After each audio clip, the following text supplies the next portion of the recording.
Hello students, आज का हमारा टॉपिक है अनसिमेट्रिकल बेंडिंग का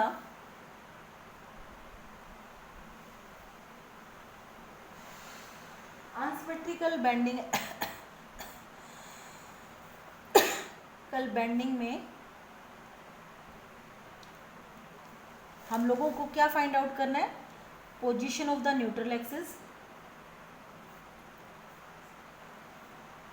और सेकंड क्या, एक तो position of the neutral axis find out करना है, सेकंड हमने फाइंड आउट करना है स्ट्रेसेस। कौन सी stresses? Maximum compressive stress and maximum tensile stress. ठीक है, मैंने फॉर्मूला आपको प्रीवियस उसमें लेक्चर में बता दिया था। अब हम लोग एक न्यूमेरिकल लेते हैं। मैंने कहा था ना, न्यूमेरिकल आपको अच्छे से समझ आ जाएगा, न्यूमेरिकल से कॉन्सेप्ट क्लियर हो जाते हैं। ठीक है, तो एक हमारा बीम है रेक्टेंगुलर, 80 mm वाइड और 120 mm डीप। तो क्या हो गया? 80 mm वाइड और 120 mm डीप।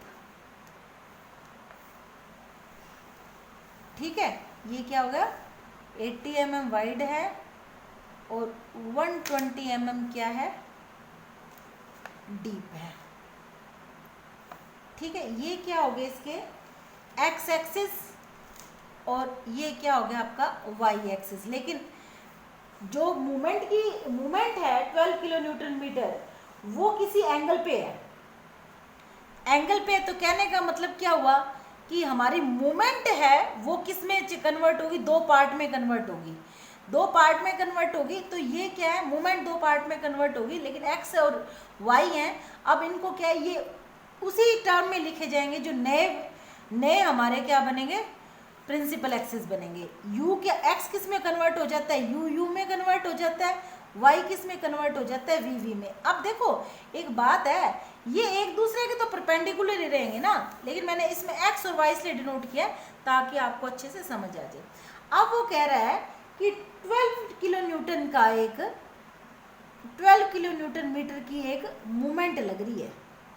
क्या लग रही है? मूवमेंट क्या है? एंगल क्या बना रही है वो? वाई एक्सिस के साथ वो अपना एंगल बना रहा है 45 डिग्री का।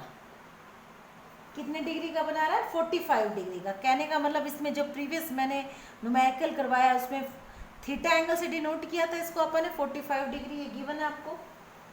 ठीक है जी। अब आपको क्या कहता है कि न्यूट्रल एक्सिस की पोजीशन फाइंड आउट करो।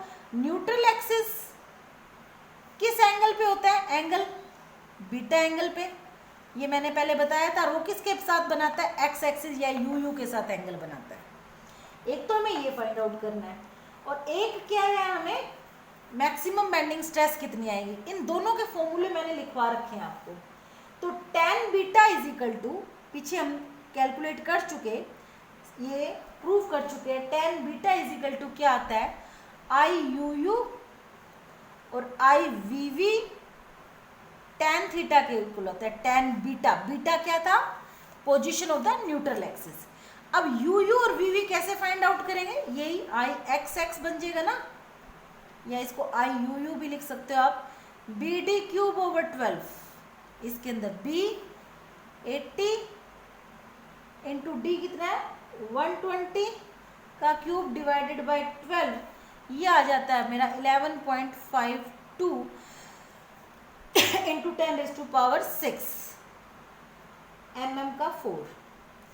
अब क्या निकालूंगी? एक आई वाई भी चाहिए। वाई यानी कि आई वी के अंदर क्या हो जाएगा? ये हो जाएगा ना, बी डी क्यूब यानी कि डी बी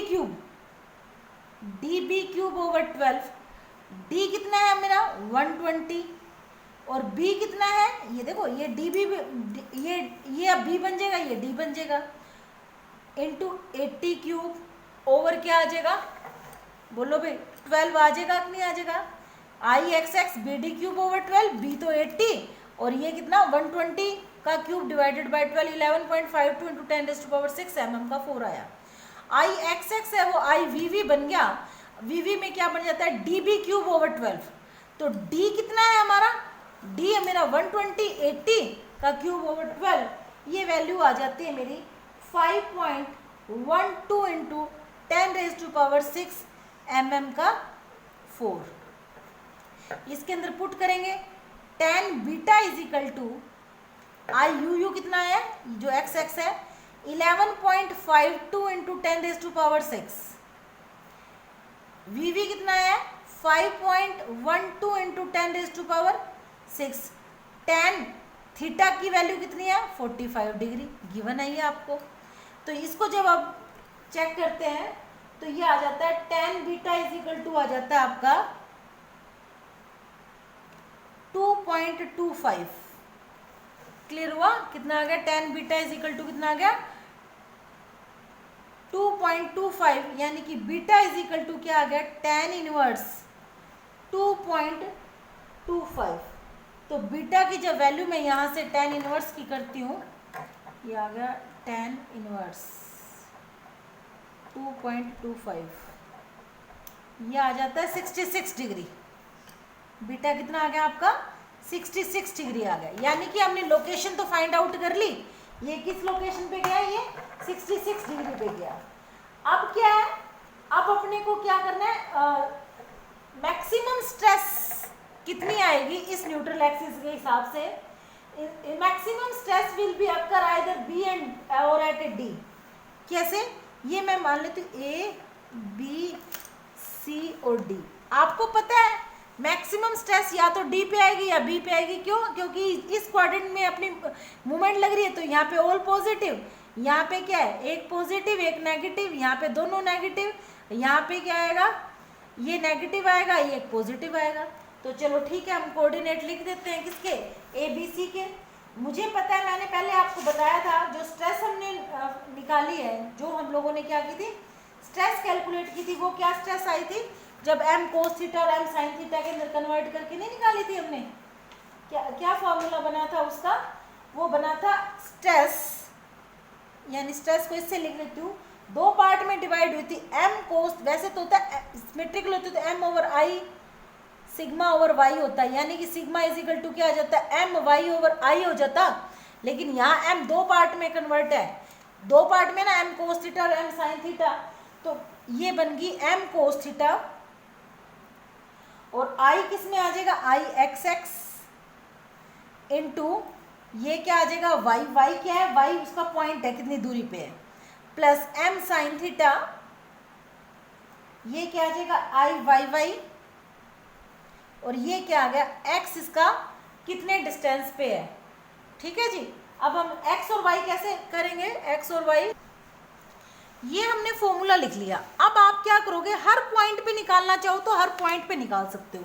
पहले मैं ऑर्डिनेट x मैं ऐसे लिख लेती हूँ x और y और ये मैं यहाँ लिख लेती हूँ पॉइंट। ए पॉइंट पे आपका x कितना होगा x होगा आपका 40 और y कितना होगा आपका ये तो पॉजिटिव का होगा y कितना होगा नेगेटिव ऑफ 60 -60। b का देखो आप ये b है ना b में क्या है ये वाला पॉइंट जाएगा b का b के अंदर आपका x भी नेगेटिव और y भी क्या आपका नेगेटिव। अब बारी आती है c की c के ऊपर आप देखो x आपका नेगेटिव यानी -40 और y आपका पॉजिटिव। अब आप बारी आती है आपकी डी पॉइंट की इस पॉइंट के अंदर दोनों ही पॉजिटिव है x भी पॉजिटिव और y भी पॉजिटिव 40 और 60। ठीक है आपको तो मैक्सिमम पॉजिटिव और मैक्सिमम नेगेटिव चाहिए।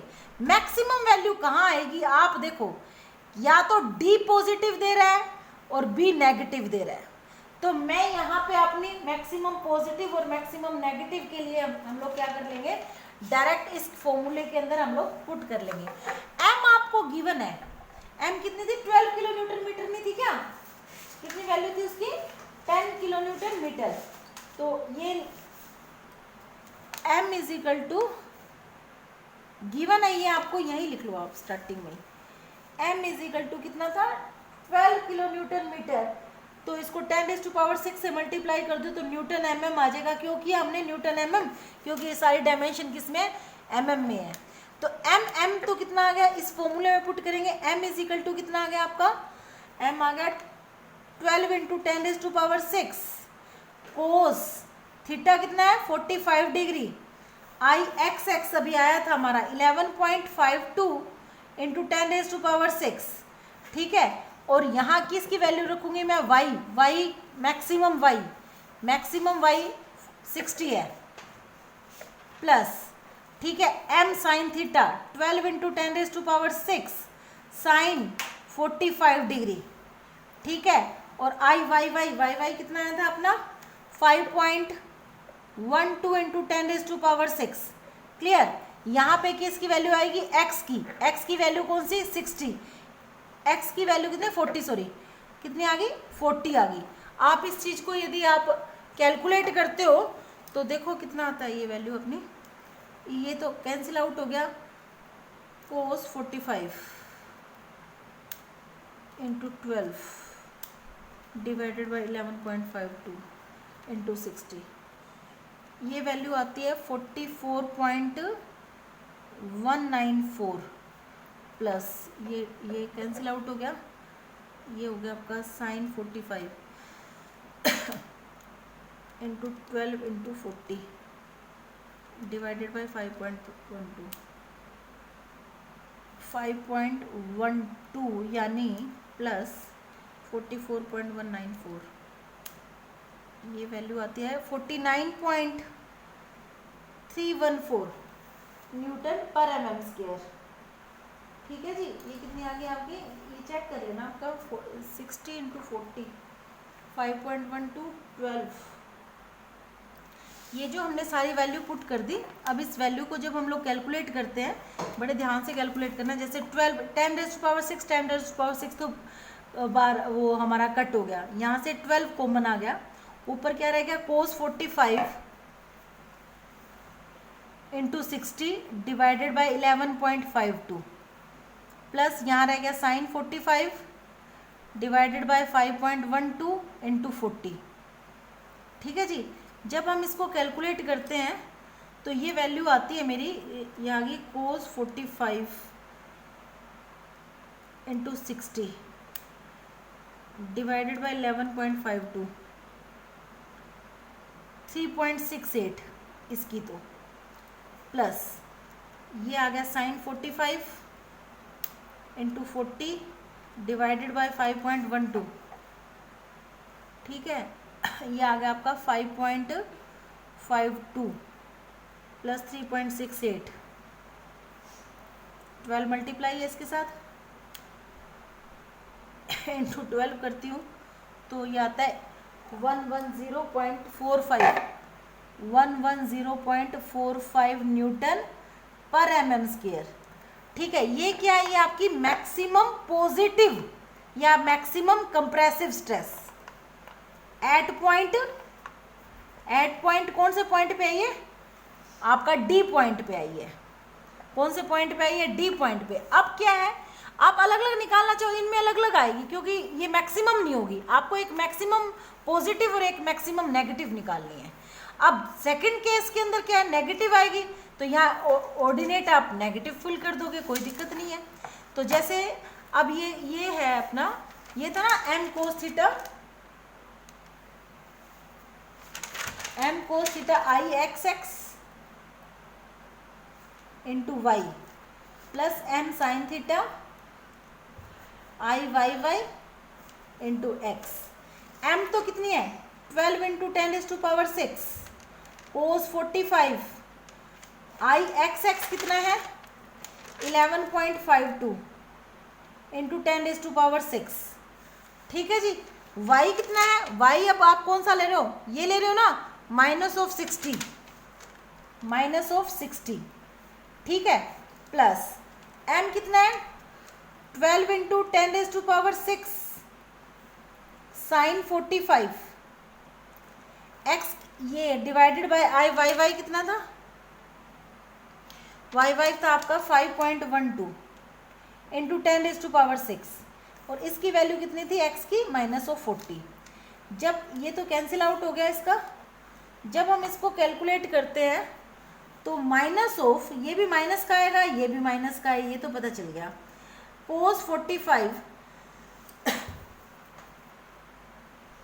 डिवाइडेड बाई 11.52 इंटू 60 ये आपका -3.68, 12 मैंने कॉमन ले रखा है, माइनस ये कितना आ जाएगा sin 45 इंटू 40 डिवाइडेड बाय 5.12, ये आ गया आपका 5.52, कितना आ गया 5.52, यानी कि 12 इंटू +3.68